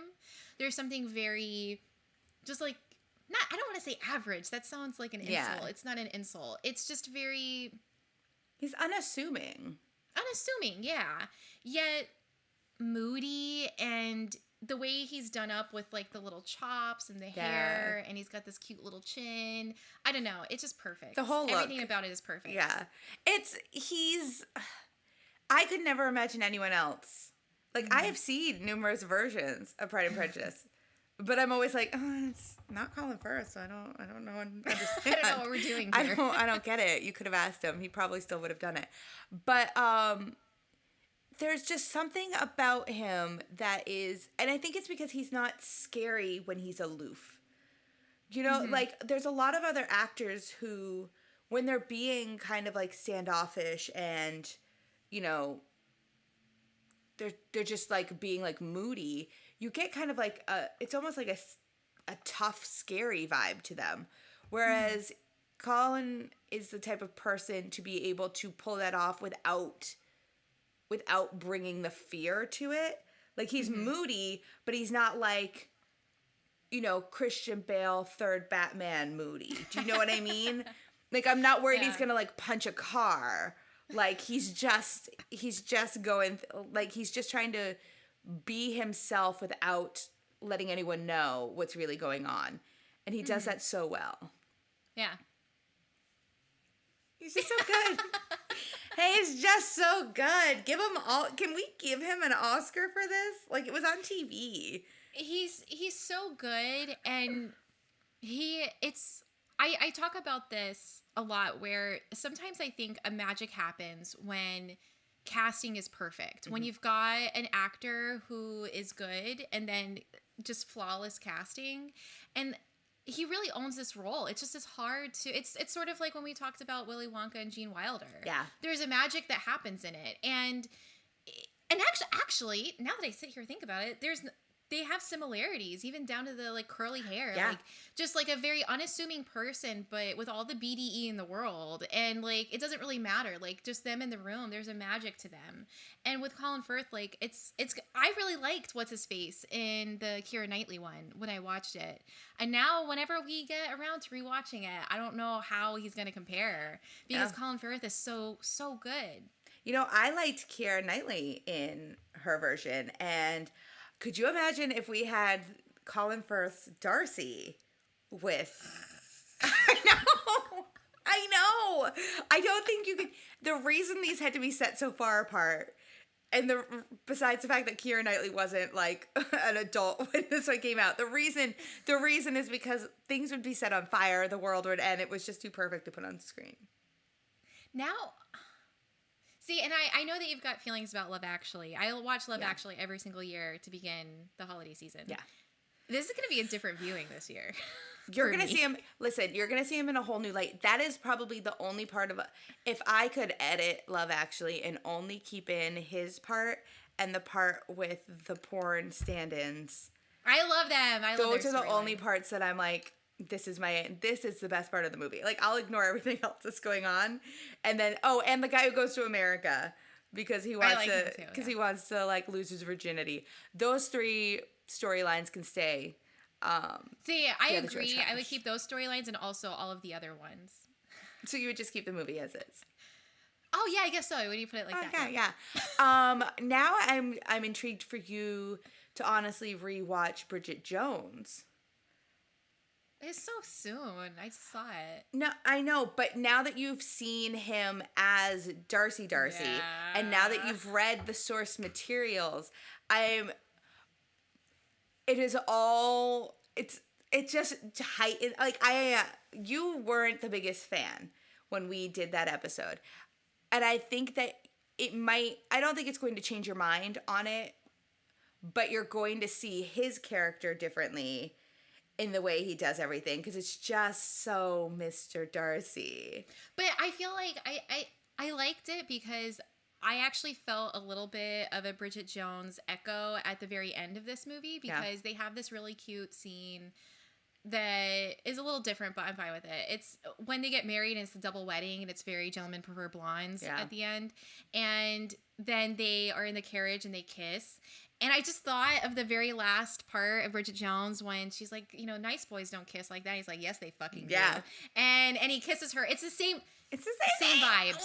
Same fucking vibes with the kiss at the end. When Darcy gets into the carriage and he is so happy.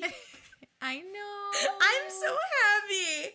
Like, because you never see him smile. You don't get to see him. I'm going to pull up a picture. I want to look at it. I love that part. When he just smiles, and it just like there's something about him as a like just like you said, like if he were to walk into I'm sorry. I'm sorry. This is too important. I typed in Colin Firth, Pride and Prejudice. This is what I got. Colin Firth, Pride and Prejudice, 1995. Colin Firth, Pride and Prejudice, lake scene, wet shirt, swimming. Dang, Google. Ladies, calm down. Listen, we discussed this. This is about his embarrassment. It's not a sexy thing. It's meant to embarrass and emasculate him in front of Lizzie, okay? Dang. Do you guys need like some water? Y'all sound thirsty. Y'all sound dehydrated. Yeah, what's up? See, he looks so happy. He's grinning. He's so happy. Like a Cheshire cat, right? ear to ear. Look, I know, right? They both look so happy. That makes me happy. We're in our feelings right now, everybody. He's just giggling. He's just putting on his little glove. He's like, I'm so happy. Aww. He's like the happiest guy in the world. And then when you think about the ending to the book and you find out that, you know, aside from Lydia being stupid and awful, Lizzie and Georgiana become like best friends. Yeah. Georgiana looks up to Lizzie, and in the end of the book, they basically say like that's all Darcy ever wanted was somebody who could be a best friend for Georgiana, that he could trust to be her best friend and not, you know, give her away to Mr. Wickham. And you know, it's one of those things where I feel like if they were to have filmed that sort of epilogue for this, it'd be those little vignettes where you're kind of like seeing him look proud at Lizzie and Georgiana playing the piano together, and, you know, Kitty's there occasionally, and she's brought up into high society because now she's no longer under like Lydia's spell of awfulness. And see, and it's weird because like the book I think does a better job of talking about that kind of stuff, and that's again where I like the way that the women are written in the book, and I like little things like that because it's very like, well, I can't marry you unless you get along with my daughter. Yeah, you know, it's the same type of thing, and it's just very sweet, and it's very like kind of practical about things. And I do think like the movie is missing a little bit of that, but the movie, though, at the same time, when you get to do this show don't tell stuff, you get to really enjoy some of those stories more than you do in the book, for sure. Like, there's a lot more weight when you actually see Darcy do the things he does and see Wickham do the things he does. And, like, the way you see Wickham and, oh my God, I hate her so much. I just Lydia? can't see her head. Lydia, thank you. Ugh. Wickham and Lydia, when you see the two of them together, they look like two pieces of shit. Like, they do. When he's just, like, drinking and she just wants to sleep and go to the opera, like, I just don't like them.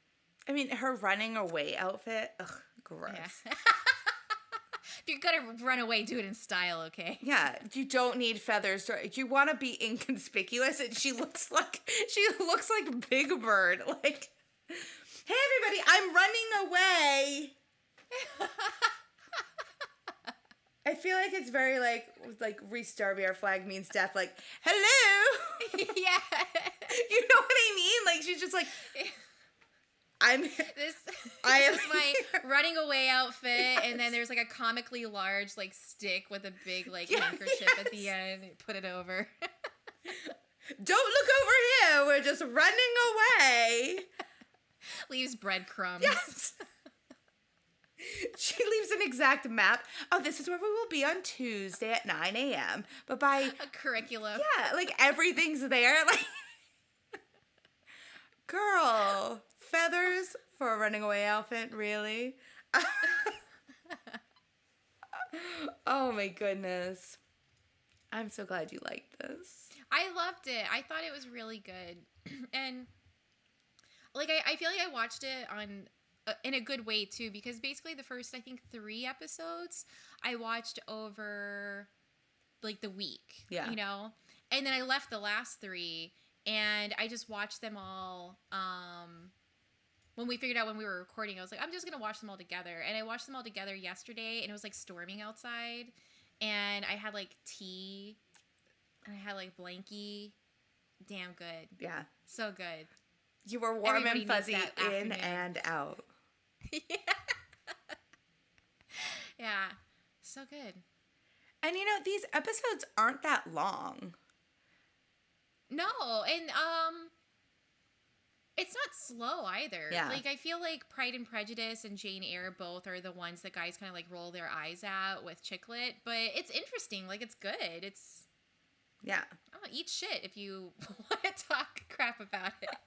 Well, that's one of the things that I found interesting is that Colin Firth didn't want to do it.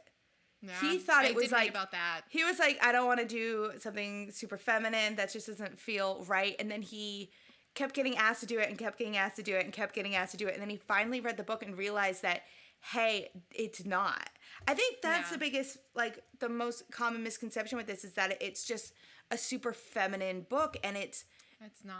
It's a very empowering novel, I would say. It really, especially if you want to take on the aspects of, Lizzie, which you're supposed to, our main character, she is strong, independent. She's not foolhardy in any way. Like, she's not going to let something really trick her. Like, Wickham tries his best to like trick her, and then she's like, Jane, ask Bingley. Hey, you over there, is this true? Like, she is Nancy Drewing all of this stuff. She's not going to fall for a pretty face and call it a day. Like, so. But Yeah.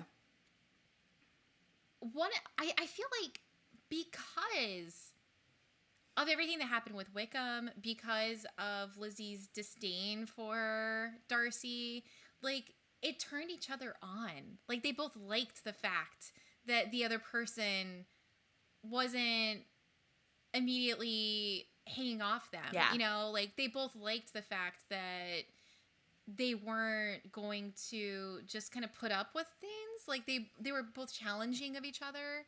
And that's cute. I think that's cute. Well, she was supposed to be the most beautiful person in their town. Like, that's mentioned in the book. And then he is also supposed to be, like, devilishly handsome. I mean, if you saw the BBC, yeah, he is. And he is also, like, super rich. So I'm sure for them, it was, like, this amazing thing to, like, the first time ever, having somebody not want anything to do with them. And that's what led them to want to know more. Like, why don't you like me? Yeah. Why don't you love me? And, like, they started to, like, double down on it. Like, no, I really hate you. I hate you so much that I'm madly in love with you and I have to be with you for the rest of my life. I want to watch it again. It was really good. So good. It was really good. I was just sitting here, like, looking at him I just started playing, like, Colin Firth GIFs. I'm like, I can just watch these GIFs for a while. Yeah. And you know what's funny is you made fun of me when we did Bridget Jones, and you sent me that sweatshirt with Colin Firth's face all over it. You get it. You get it now. I do want a sweatshirt.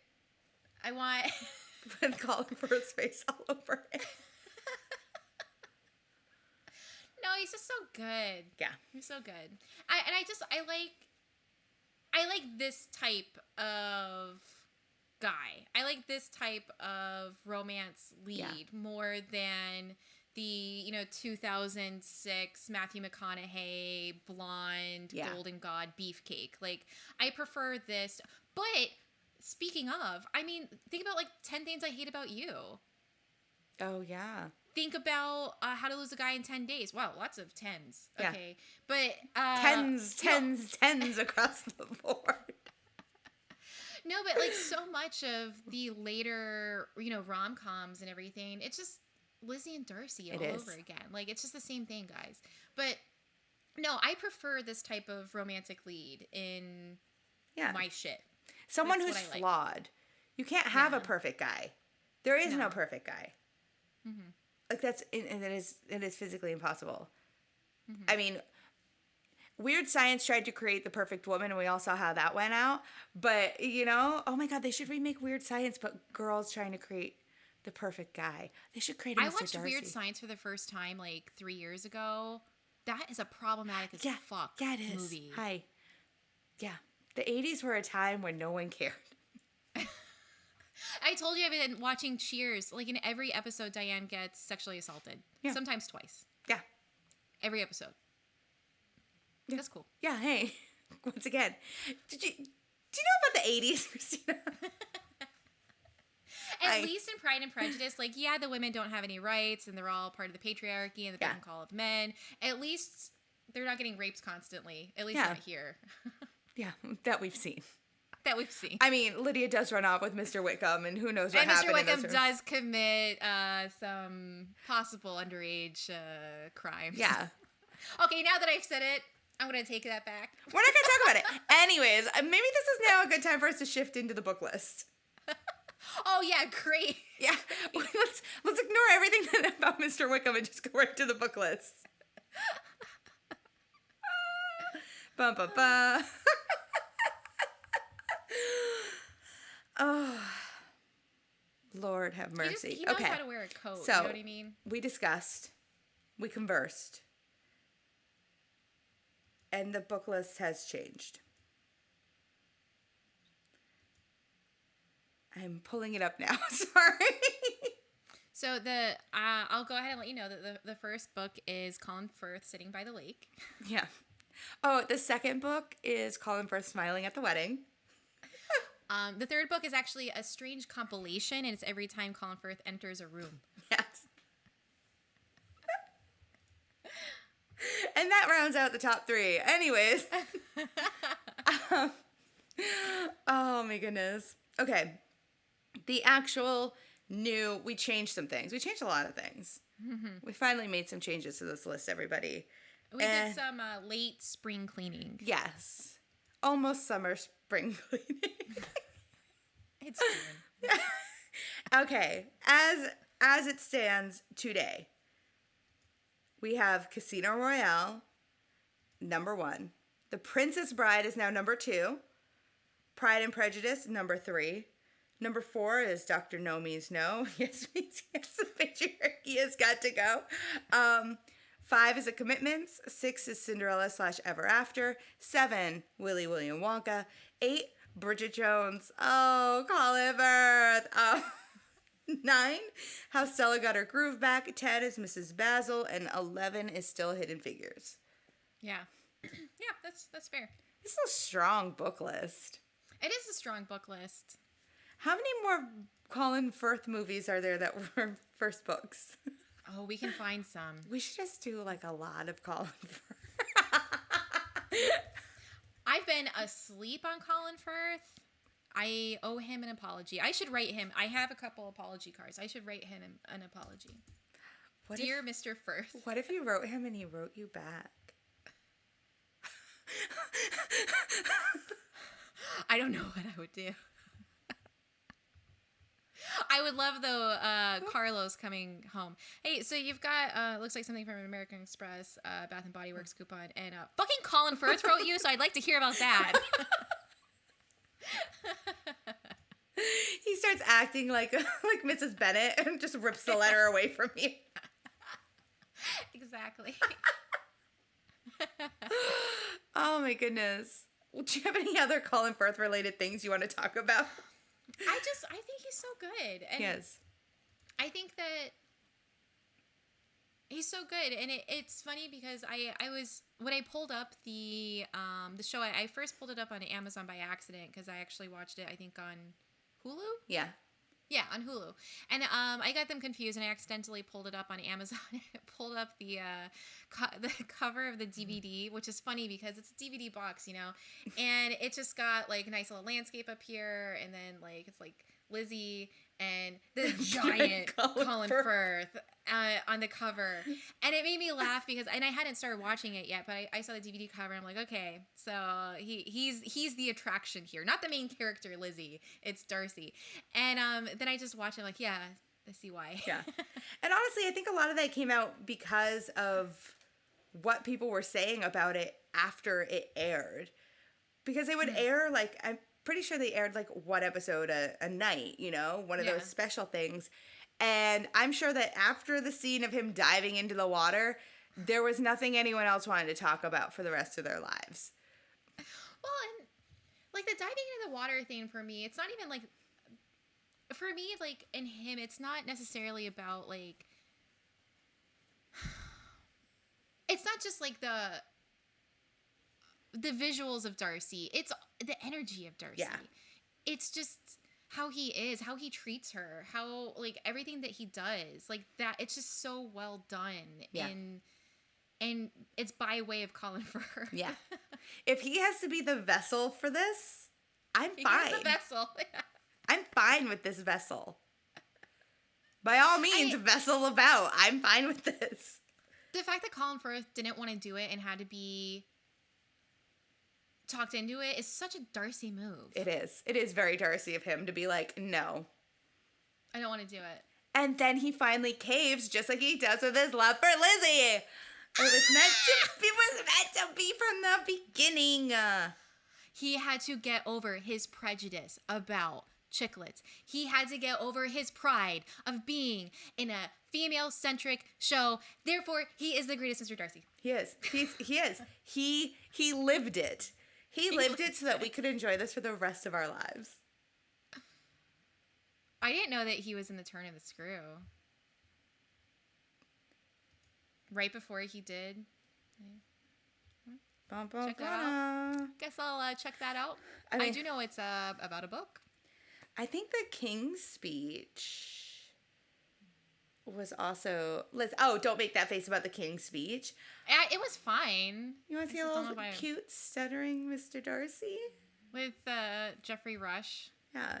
I remember there was a part in the King's Speech when Jeffrey Rush tells him not to smoke cigarettes. And he's like, well, the doctor said it was fine. And he's like, yeah, well, you're taking smoke into your lungs, so I'm going to say it's not fine. So smart. So smart. Wicked smart. Wicked smart. Well, Kristina, I don't know if there's any... There is so much more we could say, but I think we're only talking about Colin Firth now.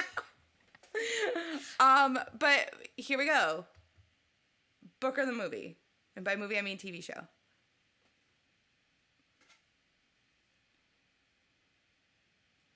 If you've got enough time, the book. Sorry. Yeah. If you don't have enough time, the movie. Yeah. There's just something about the book with the way that you get more thoughts in the book. And I think Lizzie is better. Here's how it is. Lizzie's the main character. Lizzie is better in the book than she is in the BBC miniseries. So, therefore, the book. But the BBC miniseries is so good. Honestly, I agree. I think if you can read the book first, read the book first. But definitely, if you finish reading the book, definitely immediately watch the BBC version. Yeah, don't sleep on it. Yeah. Like some people. Yeah, don't be a Kristina. Don't be a Kristina. But here's something that'll make all the Kristinas happy. Do you want to tell them what we're doing next? I'm so excited. When we chose this next one, Nikki read from our list of potential books that we can do. And when she said this one, I went, oh, how fun. Yeah, and then she laughed at me because of the subject matter. And then I realized what I did. You're like, oh, that'd be a fun one to do. And it was like, oh, sure. No, we are doing The Silence of the Lambs. I'm very excited. I'm so excited. I've never read the book. I've never read the book either. Yeah, fun. Oh, my goodness. I cannot wait. I've always wanted to. It's been on my list for a long time. I think I will read this book with some fava beans and a nice Chianti. I'm so excited about it, and I'm also really excited to rewatch the movie. It's been a long time since my last rewatch. It's probably been like 7.5, 8 years, probably. Yeah. It's gonna be good. I'm excited to rewatch the movie after this first half of Stranger Things came out. Yeah. Yeah, I don't want to say anything in case someone hasn't watched Stranger Things yet, but you know what I'm talking about. As soon as that scene started, I was like, oh my God, I really need to watch that movie again. So I'm really excited about it. Yeah, and I also, I've watched the movie a decent amount in like high school, and it's been a while since I watched the movie, and then you and I both watched Hannibal. I loved Hannibal. I loved Hannibal, so I'm also interested to read the book with that in mind too. Yeah. So it'll be good, and it's very different from where we're coming from. Yeah. This was like, we have been very female centric, very like ladies can do anything. Which we I love like, Mr. Darcy, and now it's just like, like. It's very first year of the podcast now. Yeah. And I am always down for spooky times. Spooky ookies. Halloween can happen anytime if you're spooky year round. Yeah. Which we are.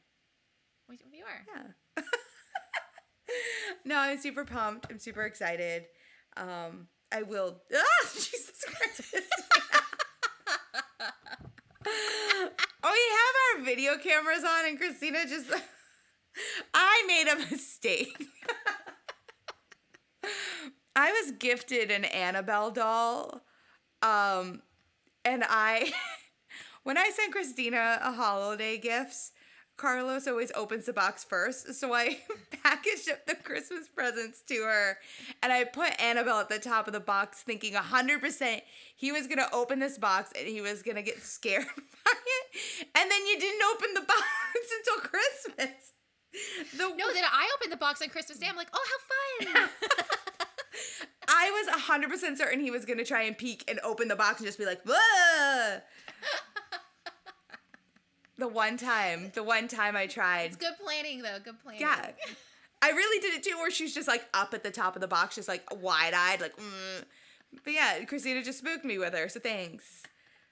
You're welcome. That doll is kind of spooky. Yeah. She just kind of, like, stares at you. Yeah, I don't like it. Where's my Colin Firth gift? Yeah. And with that. There he is. And on that note, thank you all for listening. If you know Colin Firth, could you tell him we said hi? Hi, Colin. No, thank you all for listening. Thank you to our wonderful audio engineer. Yeah, our Q, Jesse, my Mr. Bingley. Mr. Bingley. Jesse, thank you. Thank you, as always, to Kristina. Yeah, who might get murdered by Annabelle. I don't know. Well, I have to say thank you to you. To me? Yes. For suggesting that you watch this for like 100 years and then you just finally did it. Listen, I get around to things eventually. Yeah. Just like I'll finish watching Clone Wars. Yeah, whatever. We watched Chippendale Rescue Rangers, and you made a promise that you would watch Clone Wars. I didn't make you make that promise. You made that promise on your own volition. I lied. Wow. Carlos will never forgive you. Carlos will never forgive you. We'll watch it. We'll watch Clone Wars. We're kind of busy with Obi-Wan right now and the staircase. Yeah, we're in between episodes. You're not busy at all. We haven't watched the latest episode. I'm sorry, Listen. Some people don't get up at 4 a.m. to watch the new episodes. It's Wednesday, Thursday, Friday, Saturday. It's been 4 days. I have a full-time job, Kristina. What did you watch last night? Last night, my mother was here. We watched Drag Queens, which every mother-daughter duo watches. Yeah, that is a good decision. Yeah. Okay, but you get an out for that one episode. But Clone Wars has been around for years, so you really don't. I'm trying to make your life better. Anyway, I'm trying to make your life better. Thank you. You know what? Maybe this will be my Colin Firth BBC Pride and Prejudice. That I'll finally watch it. Don't be a Lydia like running off and not listening to what I'm saying, even though I'm trying to make your life Don't better. be a Kristina and wait 10 years to watch it. I'm gonna Kristina the hell out of the Clone Wars. It was well earned, I admit it. Soon, I promise. Anyways, now that everyone knows, now that we're gonna get over our pride and prejudice about the Clone Wars. Yeah, it'll be fun to come back here next time with a very different subject matter and see how we feel about that one. Yep. And now I think I should go buy myself a nice bottle of Chianti and get ready. Mm-hmm. Chianti. Yes. I hate that. Got some kimonos to put on. I have to go find a full-length mirror to dance in front of. Goodbye, horses.